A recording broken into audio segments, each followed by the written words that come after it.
Buenas tardes, aquí comienza el informativo de la Unión Sindical Obrera USO. A continuación, nuestros titulares. Después de 12 años, la USO se prepara para nueva huelga en Ecopetrol. Barranca Bermeja se tomó un café por la paz. Julio Castaño, excomandante paramilitar, dice estar de acuerdo con proceso de paz entre las FARC y el gobierno. En los próximos días, la USO presentará al presidente de Ecopetrol propuesta para mejorar sistema de salud. Aquí comienza el Semanario Obrero, el informativo de la clase obrera.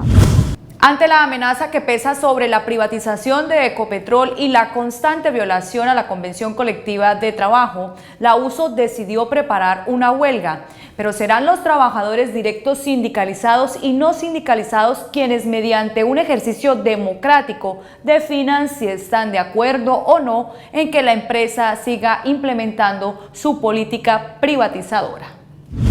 En rueda de prensa, la USO dio a conocer sobre la decisión de iniciar la preparación de una huelga en Ecopetrol S.A. con dos propósitos fundamentales, como evitar su privatización y defender los derechos de los trabajadores directos y tercerizados, afectados por una administración excusada en la crisis de los precios del petróleo. La USO prepara la huelga en los cauces y procedimientos legales.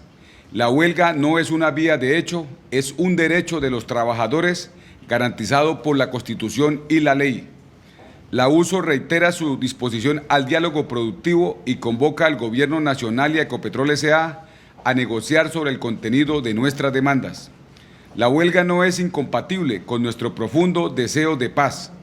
Por ello, la USO reitera su indudable respaldo al plebiscito convocado para el 2 de octubre y movilizará a sus afiliados y allegados a votar por el sí. La decisión tomada por la Junta en pleno del sindicato también se debe a que la privatización de Ecopetrol S.A. se está llevando a cabo de manera sistemática y gradual. La empresa pretende vender Propilco, no modernizar la refinería de Barranca Bermeja, vender 20 campos maduros, entregar a privados la operación directa del terminal Néstor Pineda en Cartagena, seguir debilitando el Instituto Colombiano del Petróleo ICP y vender todo el segmento de transporte hoy en manos de la filial CENIT. Estamos en una campaña de sensibilización, hablando de manera muy franca con los trabajadores, porque si no reaccionamos, nuestra empresa tiene un panorama oscuro, un panorama gris, y además de la vulneración sistemática de los derechos de los trabajadores.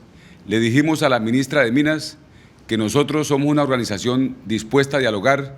Ella nos preguntó que si teníamos intención de hablar con la empresa y con el alto gobierno, le dijimos que por supuesto, y reiteramos que el conflicto para la USO no es un fin, es un medio al que nos vemos abocados hoy, pero consideramos que con la explicación detallada que hagamos a los trabajadores, a Barranca Bermeja, por ejemplo, que tiene una necesidad urgente, apremiante de que el proyecto de modernización se haga en Barranca Bermeja, sabemos que vamos a contar con el respaldo de los trabajadores directos, de contratistas y por supuesto de las comunidades. Por ello, apelando a la experiencia del 2004, la Junta Directiva Nacional ha decidido convocar a los trabajadores sindicalizados y no sindicalizados a unas votaciones personales, secretas e indelegables para definir si están de acuerdo o no con que la USO lidere y ejecute una huelga de protesta contra Ecopetrol S.A.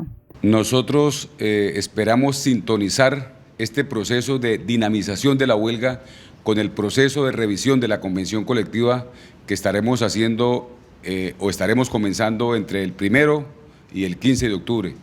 En ese proceso de esa revisión de la huelga estaremos tomando, por supuesto, la definición precisa de cuándo haremos el proceso de elección para que los trabajadores se pronuncien libremente frente a este planteamiento y frente a este reto que tenemos como organización sindical. En este espacio, la USO reiteró su disposición al diálogo productivo y convoca al Gobierno Nacional y a Ecopetrol S.A. a negociar sobre el contenido de las demandas. Asimismo, el sindicato indicó que la huelga no es incompatible con su profundo deseo de paz.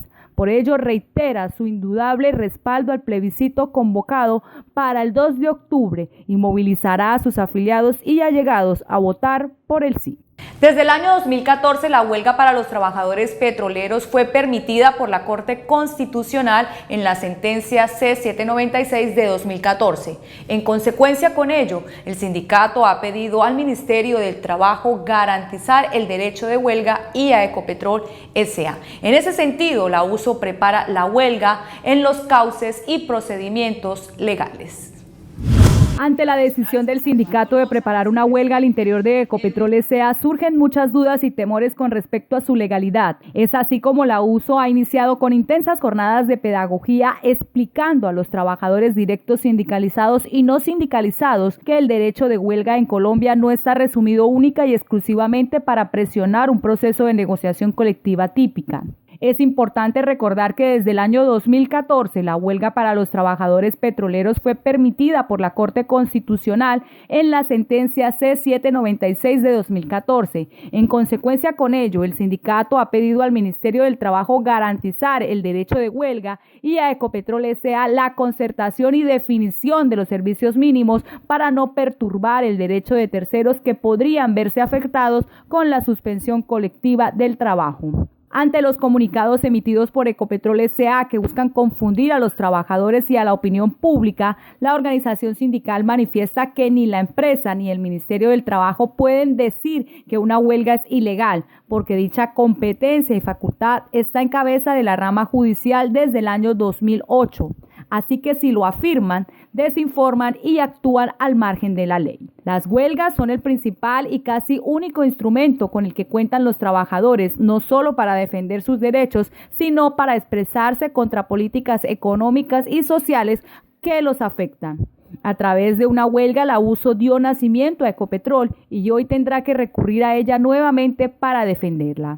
La USO prepara la huelga en los cauces y procedimientos legales. La huelga no es una vía de hecho, es un derecho de los trabajadores garantizado por la Constitución y la ley.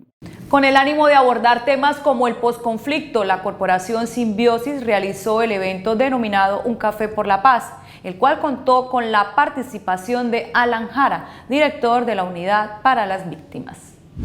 Las bondades que contiene el acuerdo final de paz para los afectados por el conflicto armado en Colombia estuvieron servidas en la mesa de Un Café por la Paz. En ese momento el plan llevaba 10 años en los trabajos. Y el debate era si había conflicto. Por supuesto, si no había conflicto, no había víctimas. Y si no había víctimas, pues ¿para qué una institucionalidad o una ley para las víctimas? Y menciono esto para iniciar con esta reflexión de cómo las cosas han venido cambiando para bien.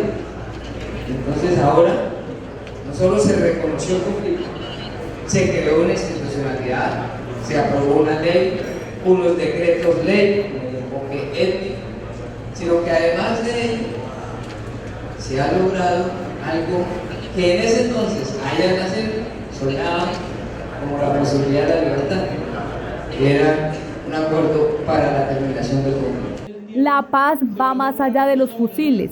No es solo la ausencia de guerra, sino que debe tener justicia y verdad. Es interpretar ese dolor que se tiene, aseguró Alan Jara en el evento Un Café por la Paz que organizó la Corporación Simbiosis en Barranca Bermeja. No debe haber guerra y si la hay, no debe haber menores en la guerra. Ahora viene un proceso que tendrá que refrendarse el 2 de octubre. Hoy en los acuerdos, aunque están ya cerradas su discusión, pues están pendientes de esa revalidación. Vendrá la firma en la semana del 20 al 30 de septiembre, vendrá la validación y de ahí en adelante pues viene este proceso en el cual desde luego no solamente se producirá que en las zonas de campamento, en las zonas veredales, se encontrarán las FARC, la totalidad de ellos, de tal manera que si hay allí menores, pues también tendrán que llegar y tendrán que ser acogidos por la normatividad colombiana para que se garanticen sus derechos. En el recinto y enfrente de numerosas víctimas del conflicto armado, el director de la Unidad Nacional para Víctimas, Alan Jara, realizó un ejercicio de pedagogía referente a los acuerdos que el gobierno nacional pactó con la guerrilla de las FARC. Que toda la comunidad pues conozca y con base en ese conocimiento tome decisiones. Y hoy pudimos hacer este ejercicio con otros funcionarios del gobierno de pedagogía de paz. A mí particularmente como director de la Unidad para las Víctimas, pues me interesa divulgar el texto y lo acordado en el punto 5 que tiene que ver con víctimas, y había una altísima población víctima también en el auditorio, ante quienes pudimos aclarar dudas, inquietudes, y que se conozca qué es lo que está en los acuerdos para que el voto se tome el próximo 2 de octubre en conciencia. El conflicto armado ha dejado 58.000 víctimas en Barrancabermeja, por lo que no requiere una reparación individual, sino también una reparación colectiva. Este es un municipio con una altísima afectación de víctimas y que por tanto tiene no solamente una reparación individual que se ha venido haciendo, sino sujetos de reparación colectiva. Precisamente he sostenido también reuniones entre ayer y hoy con sujetos de reparación colectiva en Barranca, y lo fundamental es que podamos estructurar, y lo hemos hablado con el alcalde, con otros alcaldes del Magdalena Medio, con el gobernador de Santander, que se estructuren proyectos que permitan construir esas necesidades que se tienen. No queda nadie excluido en un proceso de inversión, y por el contrario, desde el enfoque reparativo de la unidad o desde el enfoque de desarrollo, de los planes territoriales de desarrollo y de las demás iniciativas como los contratos Plan para la Paz, pues queda incluido todo el territorio nacional. Por último, en este evento donde la USO participó, Alan Jara, director de la Unidad para las Víctimas, le puso el sabor dulce del perdón al Café por la Paz, al señalar que él ya perdonó a los guerrilleros que lo mantuvieron secuestrado por más de 7 años. En el Café por la Paz estuvo presente Rodolfo Uceda, o quien fuera conocido como Julio Castaño, comandante de las autodefensas en Barrancabermeja, Bucaramanga y Nariño, quien habló sobre lo que piensa del proceso de paz firmado entre las FARC y el gobierno nacional. Veamos el informe. Si hablamos de Rodolfo Uceda Castaño, quizás muy pocos logren saber de quién se trata, pero no si mencionamos a Julio Castaño. Es jefe paramilitar del bloque Libertadores del Sur de las Autodefensas Unidas de Colombia, quien se tomó literalmente un café por la paz. Es integrante de las autodefensas, comandante de las autodefensas del bloque Central Bolívar. Milité en la ciudad de Barrancabermeja, Bucaramanga y departamento de Nariño por un periodo aproximado de 5 años. El excomandante de las AUC en el sur del país, Rodolfo Uceda Castaño, alias Julio Castaño, quien cumplió la pena que le impuso un tribunal de justicia y paz, llegó como invitado al evento programado por la Corporación Simbiosis, un café por la paz, donde se refirió al acuerdo llegado entre el gobierno nacional y la guerrilla de las FARC. Yo siempre he visto ese proceso viable, además exhorto lo que hace el presidente Santos, felicito a la FARC e invito también al ELN a ser parte de este proceso. Yo creo que entre todos estos grupos armados podemos lograr la paz definitiva de este país. Rodolfo, quien dice haber confesado y pagado sobre los hechos acaecidos y que se le atribuyen, habla sobre el capítulo de víctimas que contempla los acuerdos de paz, así como de verdad, justicia y reparación integral. Esos hechos de barbarie para nosotros, pues lamentablemente se hicieron. Dentro de las autodefensas se cometieron hechos lamentables que en estos momentos pues no han sido reparados ni para las víctimas ni para nosotros que fuimos los autores principales. De todas maneras, pues nos comprometimos con esta ley, pagamos una pena alternativa, estamos ya en libertad y el compromiso siempre ha sido uno solo, la verdad y seguir colaborando con la justicia y con las víctimas. Este excomandante señala que a diferencia del proceso de paz, ellos tuvieron un sometimiento a la justicia. Sin embargo, dice estar de acuerdo con la terminación del conflicto armado con las FARC. Hay un proceso que fue con las autodefensas, donde hubieron puntos diferentes. En estos momentos hay un proceso ya culminando con la FARC. Solamente le pedimos al gobierno, a la fiscalía, que tengan en cuenta el proceso con los desmovilizados de las autodefensas y tratemos de equilibrarlo. Proceso de exhorto y felicito al gobierno por este proceso, pero a nombre de los desmovilizados solicitamos que nos den prácticamente ese apoyo que todos esos desmovilizados están pidiendo en cuanto a su situación jurídica. Ahogándolo en un café por la paz, Rodolfo Uceda intenta dejar atrás a quien no solo marcó su vida, sino la de muchas personas. Julio Castaño. La Comisión de Salud de la USO se reunirá la próxima semana con el presidente de Ecopetrol. En este espacio se presentará la propuesta para mejorar, mantener y fortalecer el actual sistema de salud. La USO, en cabeza de su secretario de Salud, Ariel Corzo, y la Comisión de Salud presentará en los próximos días al presidente de Ecopetrol, Juan Carlos Echeverry, la propuesta en materia de salud en miras a fortalecer y mejorar el actual sistema, exceptuado del que gozan los trabajadores petroleros. Como producto de la reunión del día 11 de julio con el presidente de Ecopetrol, se concluyó que la USO iba a presentar una propuesta para el tema de salud, propuesta que ha sido construida, que ha sido debatida en los diferentes escenarios de la USO y que ha estado en cabeza de ella la Comisión Ampliada de Salud de la Junta Directiva Nacional, en la cual hacen parte los dirigentes de la Junta Nacional y la Comisión de Salud. Esta semana logramos hacer 2 encuentros, uno con los pensionados y los subcomisionados de salud a nivel nacional, en donde se logró además de hacer la presentación de lo que se ha construido, también recoger los nuevos insumos para la construcción de la propuesta final. Es así como la organización sindical llama a todos los trabajadores y pensionados a seguir rodeando el sindicato y fortalecer la lucha en defensa de los servicios de salud. Es tiempo de hacer un recorrido por otros hechos que también son noticia en el Semanario Obrero.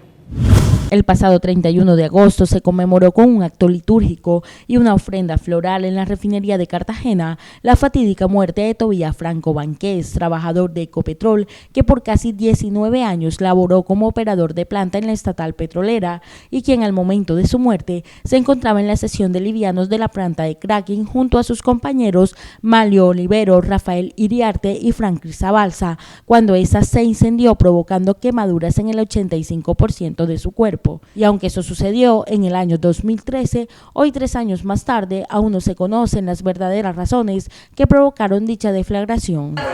Lamentablemente el proceso en sus 2 vías lleva más o menos 3 años, el cual se estableció una queja disciplinaria a través de Ecopetrol y sus agentes que regulan y controlan sin respuesta alguna.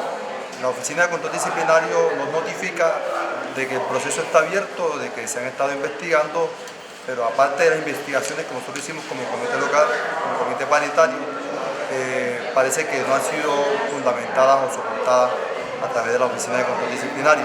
Por otra parte, Malio Oliveros, quien era el segundo trabajador más grave, puesto que presentaba quemaduras crónicas, ya recibió la pensión por invalidez, pero aún continúa con consecuencias neurológicas debido a este lamentable suceso.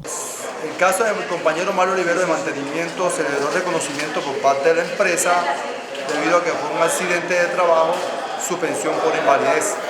Ya el compañero goza de ese beneficio y está pendiente a través de su familia daños causados, que eso es por la vía legal. Compañero Tobías Franco. Presente, presente, presente. ¿Hasta cuándo? Hasta siempre. ¿Hasta cuándo? Hasta siempre. Compañeros caídos en la lucha. Presente, presente, presente. Y para terminar, los dejo con el siguiente video. Veremos por qué es tan necesario el PMRB, no solo para Barranca Bermeja, sino para el país.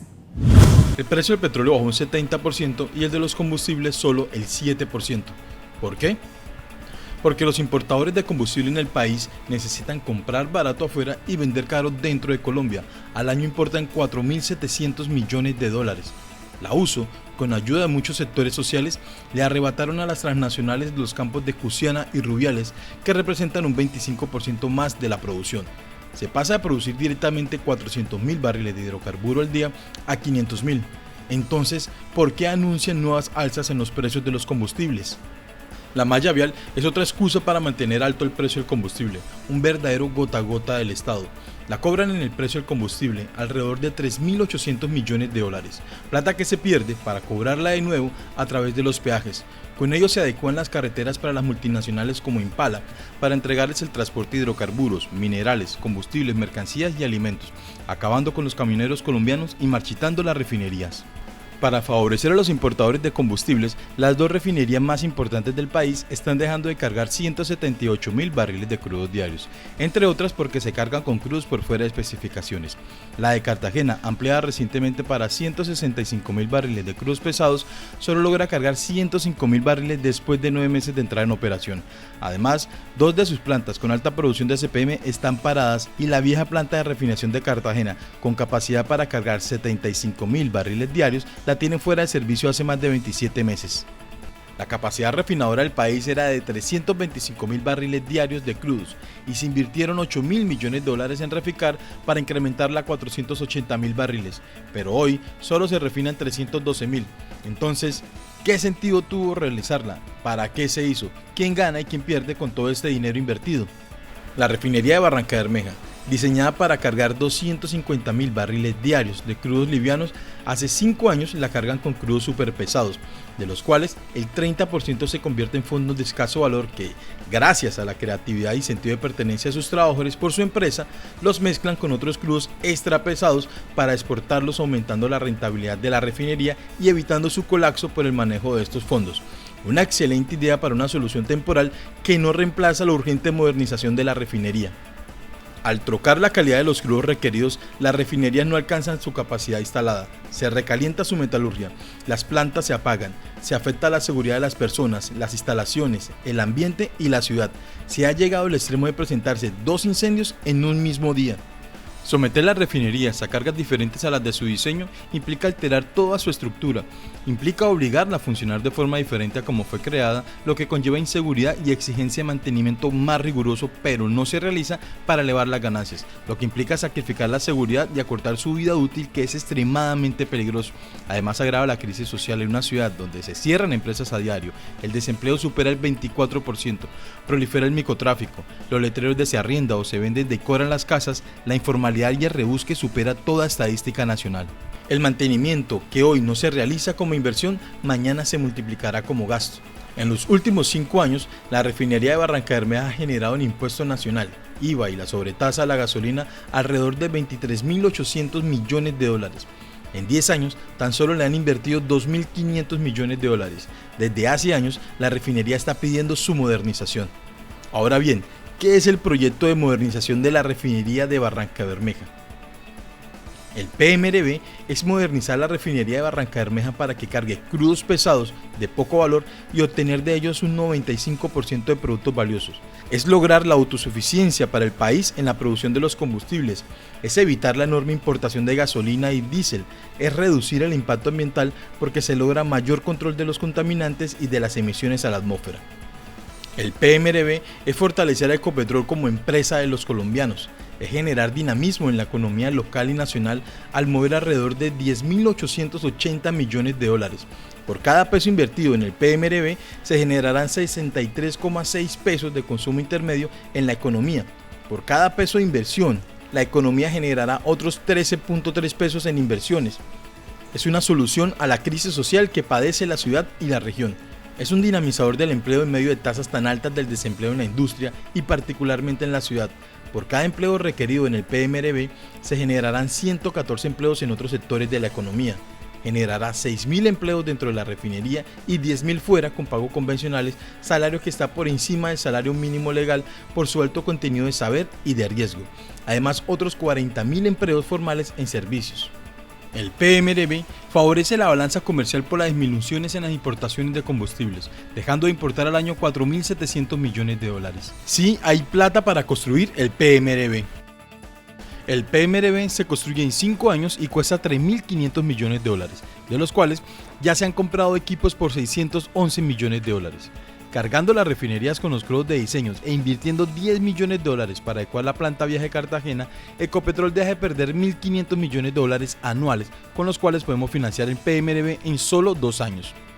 El negocio de la refinación mueve anualmente 6.000 millones de dólares y el país importa combustibles al año por 4.700 millones de dólares. Otra forma de financiación para el PMRB es a través de la prima de colocación, que es la diferencia entre el valor de la acción en papel en el momento en que se emitieron las acciones de Ecopetrol en el 2007 frente al valor de la acción en la Bolsa de Valores Internacional. Esta diferencia de 2.200 millones de dólares es un ahorro que posee Ecopetrol que Barrancabermeja reclama para la financiación del PMRB. Los 4.016 millones de dólares de sobrecosto en Reficar por corrupción o errores de planificación no pueden castigar a Barrancabermeja, a su economía, a su gente y a su futuro. Con la devolución de estos recursos se realiza el PMRB, corrigiendo los males que lo originaron, el socio estratégico y el contrato de costos reembolsables. Existe un tributo que pagamos los colombianos al comprar combustible, el cual fue declarado inexequible por la Corte Constitucional, pero se sigue cobrando. Son 1.000 millones de dólares anuales que pagamos y que reclamamos para el PMRB. Entonces, ¿por qué con tanto recurso disponible decidieran congelar el PMRB? El argumento para no construir el PMRB es la caída del precio del crudo, pero en este negocio lo más estratégico es contar con una empresa que integre toda la cadena de proceso. Al integrar todos los segmentos de la industria, exploración, perforación, transporte, refinación, petroquímica y comercialización, cuando un renglón cae, el otro sube otorgando estabilidad en lo general. ¿Por qué marchitar las refinerías o la petroquímica, sector que produce las materias primas para los lubricantes, los plásticos, entre otros, que es el de más rentabilidad y que mayor valor agregado tiene, independientemente del precio del crudo? Por ejemplo, un barril de polietileno, materia prima para los plásticos, se vende a $181 independientemente si el precio del crudo está a $100 o a $40. La planta de parafinas en Barrancabermeja el año pasado, a pesar de estar parada durante 132 días, dio rentabilidad y solo requiere 5.250 barriles día de crudos parafínicos. A escasos minutos de la ciudad, Ecopetrol tiene el campo Lizama, que puede producir 7.500 barriles diarios, y el de La Colorada, con 280 millones de barriles de reserva. Si los dos campos son parafínicos, ¿por qué no se invierte en ellos y por el contrario pretenden entregarlos a privados? Igual sucede con la decisión adoptada recientemente por el Consejo de Ministros de vender Propilco, premiada con la Cruz Esmeralda, el mayor mérito a la excelencia que hace parte del proyecto petroquímico Casablanca, concebido para realizarse alrededor de la refinería de Cartagena. ¿Por qué si existe para este año un flujo de caja de 6.120 millones de dólares para inversiones estratégicas como garantizar las reservas petroleras y el autoabastecimiento en combustible, se anuncia la venta de Propilco, oleoductos y los campos petroleros más promisorios de la plataforma continental, donde resulta 15 veces más económico perforar que en plataforma marina y sobre los cuales hay información sólida? Eso indica que tampoco se buscarán nuevos campos petroleros. Si se fortalece Ecopetrol S.A. mediante la reversión de Cusiana y Rubiales, si se aprovecha el 100% su capacidad refinadora instalada y se acaba el lastre de las importaciones, Ecopetrol debe recuperar su rol de garantizar a los colombianos el suministro seguro de hidrocarburos, combustibles y derivados a precios que consulten la realidad nacional. Ecopetrol significa el saber y el haber de los colombianos en la industria. Desafortunadamente, nos ha correspondido hacerla bajo la guerra. Por ello, ahora que los fusiles se silencian, nos corresponde a todos los colombianos posicionar nuestra voz en la toma de decisiones sobre el uso de nuestros recursos y el fortalecimiento del patrimonio público, para que la paz que se asoma no signifique solamente seguridad para los inversionistas en un modelo extractivista, sino una paz que potencie los acumulados que la naturaleza nos ha dado y los que hemos construido para iluminar la vida de millones de colombianos. De esta manera llegamos al final de nuestro informativo. Si quiere conocer más de nuestra actualidad, visítenos en la página web www.usofrenteobrero.org o si no, en nuestra fanpage de Facebook Uso Frente Obrero. Hasta aquí toda la información. Nos vemos la próxima semana en el Semanario Obrero, el informativo de la clase obrera.